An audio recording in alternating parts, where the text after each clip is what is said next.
छोटी सी चिड़ैया, छोटी सी चिड़ैया, उड़ के चली रे किस गाँव। ये छोटी सी चिड़ैया सिहुआ डॉन रेडियो वाव का R108।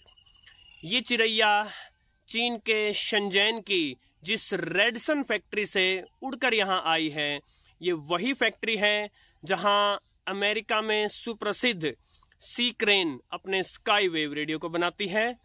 ये वही फैक्ट्री है जहाँ एक्सेस डेटा का विश्व प्रसिद्ध मॉडल D808 बनता है, और ये वही फैक्ट्री है जहाँ एक्सेस डेटा का D109 बनता है। इस प्रकार के सभी रेडियो DSP चिप पर बेस्ड होते हैं, डिजिटल सिग्नल प्रोसेसिंग चिप, और प्रायः ये चिप अमेरिका की सिलिकॉन लैब्स की होती हैं। अब मैं सोचता हूँ साथियों, यदि अमेरिका से चिप लेकर और उसके बाद बॉडी बनानी है, स्पीकर लगाना है, एंटीना लगाना है, ये काम अगर चीन कर सकता है तो ये काम भारत क्यों नहीं कर सकता। ये रेडियो छोटा सा जरूर है लेकिन परफॉर्मेंस में जबरदस्त है। आइए देखते हैं इसका प्राइस कितना है, इसकी परफॉर्मेंस कितनी कैसी है, और ये लेना चाहिए या नहीं।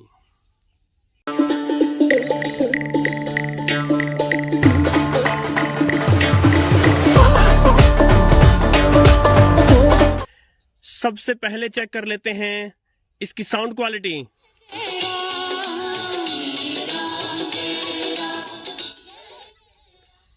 काफी लाउड जा सकता है इसका स्पीकर, और बेस में और ट्रेबल में बैलेंस्ड है, डिसेंट साउंड है इसका। एक इस रेडियो का सबसे प्यारा फंक्शन मुझे ये लगा कि यदि रेडियो चलते समय किसी भी बैंड पर यदि आप की 4 को लॉन्ग प्रेस कर देते हैं तो ये म्यूजिक और वॉइस के बीच में चेंज हो सकता है। सो यदि आप म्यूजिक मोड में चले जाते हैं तो आपको बेस और अच्छी मिलेगी, साउंड और निकल के आएगा, और यदि आप न्यूज वगैरह सुन रहे हैं तो आप वॉइस मोड में जा सकते हैं। अब ये दोनों चीजें न तो एक्सेस डेटा D808 में है और न ही एक्सेस डेटा D109 में है। ये मुझे इसकी सबसे बेस्ट क्वालिटी लगी। ये रेडियो रिलीज हुआ था 2019 की बिगिनिंग में। FM, medium wave, short wave, long wave और एयर बैंड्स दिए गए हैं इसके ऊपर।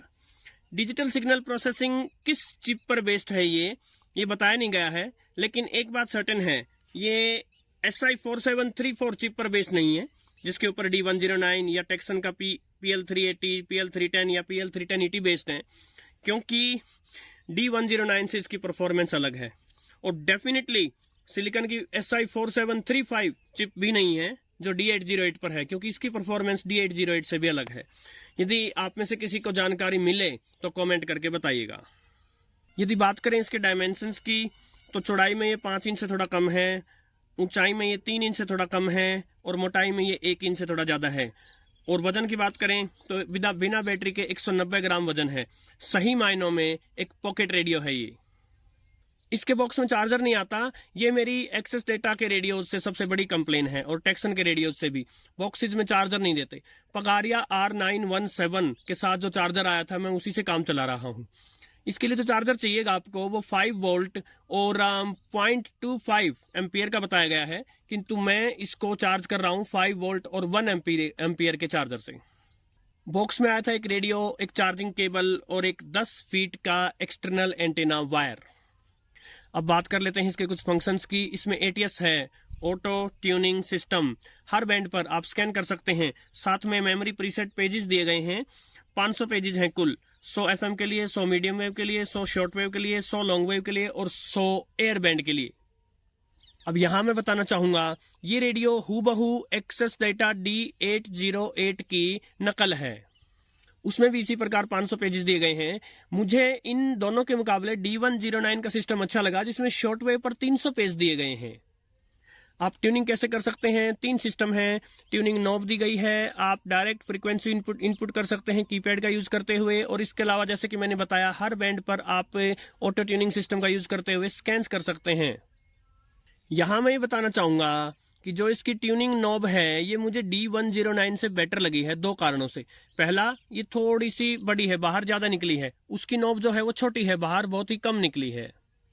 और दूसरा ये कि एक्सिस डेटा D808 की तरह इसकी नॉब को यदि आप एक बार अंदर प्रेस करेंगे तो फास्ट मोड पर चलेगी, दोबारा अंदर प्रेस करेंगे तो स्लो मोड पर हो जाएगी और तीसरी बार प्रेस कर देंगे तो स्टॉप हो जाएगी।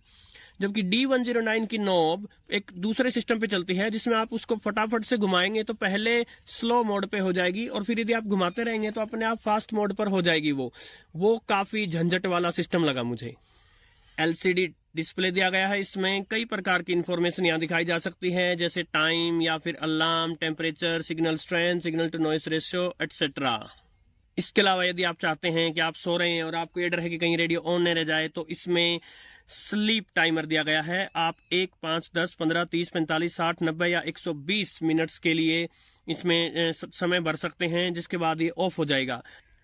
इसके अलावा एक की लॉक बटन दिया गया है, यदि आपने ये प्रेस कर दिया तो सारी कीज लॉक हो जाएंगी सिवाय वॉल्यूम कंट्रोल के और कुछ नहीं चलेगा, तो पॉकेट में रखने के लिए बेस्ट है। लेफ्ट साइड में एंटीना जैक दिया गया है, आप एक्सटर्नल एंटीना जोड़ सकते हैं और हेडफोन जैक है जिसके थ्रू FM पर स्टीरियो साउंड चल सकता है। साउंड क्वालिटी अच्छी है। इसको पावर मिलती है BL5C बैटरी से, पुराने नोकिया के फोन्स में जो आती थी बैटरी। और इसको चार्ज करने के लिए एक USB केबल दी गई है, USB माइक्रो 2.0 पोर्ट वाली। 22 इंच का एंटीना दिया गया है और इसके साइज को देखते हुए एंटीने की हाइट डिसेंट है और सॉलिड क्वालिटी का है ये। बात करें स्पीकर की तो 5 वॉट 4 ओम का स्पीकर है, डिसेंट बेस है। साउंड क्वालिटी मैंने आपको चेक कराई थी, अच्छी साउंड क्वालिटी है। इसके सभी बैंड्स पर स्क्वेल्च कंट्रोल दिया गया है। स्क्वेल्च कंट्रोल क्या होता है, कैसे काम करता है, इसके ऊपर मैंने एक वीडियो बनाया था, लिंक डिस्क्रिप्शन में दे दूंगा। यही चीज D808 में भी दी गई है, D109 में नहीं है। और अब बात कर लेते हैं इसके सभी बैंड्स की। फटाफट से मैं आपको बैंड स्पेसिफिकेशंस और परफॉर्मेंस के बारे में बता देता हूं। FM पर रसिया के लिए 64 से 108 मेगाहर्ट्ज, जापान के लिए 76 से 108 मेगाहर्ट्ज, यूरोपियन यूनियन, USA और भारत के लिए 87.5 से लेकर 108 मेगाहर्ट्ज की रेंज दी गई है। फास्ट स्टेप है 100 किलोहर्ट्ज यानी 0.1 मेगाहर्ट्ज का, स्लो स्टेप है 10 किलोहर्ट्ज यानी 0.01 मेगाहर्ट्ज का। इतनी बारीकी से आप आगे बढ़ सकते हैं इन रेडियोज में, यही इनकी विशेषता है। शॉर्टवेव का फुल बैंड दिया गया है 1711 किलोहर्ट्ज से लेकर 29,999 किलोहर्ट्ज, सभी के सभी 11 से लेकर 120 मीटर तक बैंड दिए गए हैं। फास्ट स्टेप रहेगा 5 किलोहर्ट्ज, स्लो स्टेप रहेगा 1 किलोहर्ट्ज। मीडियम वेव भारत के लिए 522 से लेकर 1620 किलोहर्ट्ज, फास्ट स्टेप रहेगा 9 किलोहर्ट्ज का, स्लो स्टेप रहेगा 1 किलोहर्ट्ज का। अब यहाँ मैं एक विशेष बात बताना चाहूंगा इसके FM रिसेप्शन की। जब मैंने दोपहर के समय घर के अंदर इंडोर चेक किया तो उस समय D109 इससे स्लाइटली बेटर था, जो कि मैंने D109 के रिव्यू वीडियो में भी बताया था। लेकिन सरप्राइजिंगली घर के कमरे से बाहर बरामदे में लाते ही उल्टा हो गया, D109 के मुकाबले ये हल्का सा सेंसिटिव हो गया। यानी FM रिसेप्शन में किसको विनर माना जाए, ये लॉन्ग टर्म चेक करने के बाद ही पता चलेगा। मीडियम वेव और शॉर्ट वेव पर यह छोटा रेडियो जरूर है, लेकिन इसने एक्सेस डेटा D808 को कड़ी टक्कर दी और D109 ने भी। यानी तीनों बैंड्स पर ये दोनों रेडियो आपस में जबरदस्त कॉम्पिटिटर हैं। एक चीज में D109 से बेटर है ये, यदि आप एक्सटर्नल एंटीना यूज करते हैं तो ओवरलोडिंग नहीं होती। D109 में स्लाइटली ओवरलोडिंग होती है, लेकिन आम जनता के लिए ये बातें कोई मायने नहीं रखती।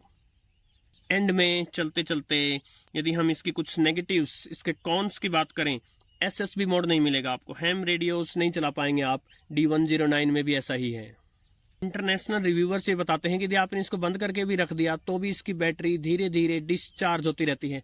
तो यदि आप इसको बंद करके रख रहे हैं और कुछ दिन नहीं चलाने वाले हैं तो बेटर रहेगा इसकी बैटरी बाहर निकाल दें।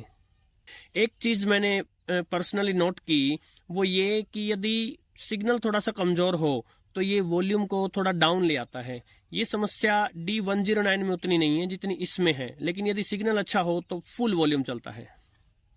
जो साथी इसको लेना चाहते हैं, कोई वजह नहीं कि आप इसको न लें। D109 की अपनी विशेषताएं हैं और इसकी अपनी विशेषताएं हैं।